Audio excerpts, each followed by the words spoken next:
മകരവിളക്കുമായി ബന്ധപ്പെട്ട് ഇടുക്കിയിൽ ഒരുക്കങ്ങൾ പൂർത്തിയായതായി എറണാകുളം റേഞ്ച് DIG സതീഷ് ബിനോ. 1300 പോലീസുകാരെ സുരക്ഷയ്ക്കായി വിന്യസിച്ചു. അടിയന്തര സാഹചര്യമുണ്ടായാൽ നേരിടാൻ ഉള്ള എല്ലാ ക്രമീകരണങ്ങളും പൂർത്തിയായതായി സതീഷ് ബിനോ മാധ്യമങ്ങളോട് പറഞ്ഞു.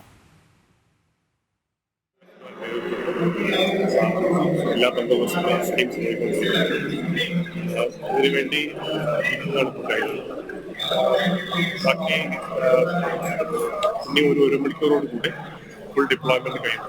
എല്ലാ ഒരുക്കങ്ങളും പ്രത്യേക സംവിധാനങ്ങളൊന്നുമില്ല. നമ്മള് ബേസിക് ഇതൊക്കെ ചെയ്യേണ്ടത് എല്ലാം ചെയ്തിട്ടുണ്ട്. ബാക്കി ക്രൗഡ് മോണിറ്റർ ചെയ്യുന്നുണ്ട്.